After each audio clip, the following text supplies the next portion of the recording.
In this lecture, we are going to add dynamic styles to our block. Unfortunately, the rich text block doesn't allow developers to apply styles directly to an element. Therefore, we won't be able to preview the effect from the editor. It'll be previewed from the front end. WordPress makes it incredibly easy to apply dynamic styles to an element. In your editor, open the index.js file. We are going to work on the save function. The element's files are being manipulated with the useBlockProps function. We are passing in an object to add a class to the root element. A property called style can be added to this object. The property will be an object of CSS properties to apply to the element. The values will be transformed into the style attributes.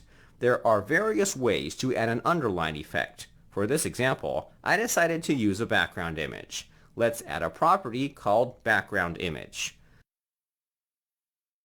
I'm wrapping the property name with quotes. Naturally, JavaScript does not allow property names to contain dashes. However, CSS uses dashes for some of its property names. This creates a conflict. Luckily, we can get around this dilemma by wrapping the property name with quotes. Without the quotes, we would receive an error. As long as the property name is surrounded with quotes, we should be able to add this property. Next, we need to set the value. But first, we must grab the underline color attribute. Destructure the underline color attribute from the attributes object. Back in the object, the value for this property will be a string template. Let's set the property to the following value: linear gradient transparent transparent, linear gradient underline color underline color. It's a very long value. However, this will help us achieve the underline hover effect. We are injecting the underline color variable into the string.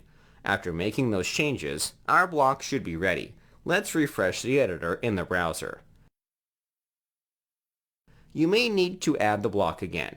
The effect won't work until the block is saved. Try changing the color. Next, save the page. Lastly, let's view the page on the front end. If we hover our mouse over the text, the underline should appear. Awesome! After almost 2 hours of work, we've got a functioning block. It was well worth the time and effort. There are some additional changes I'd like to make.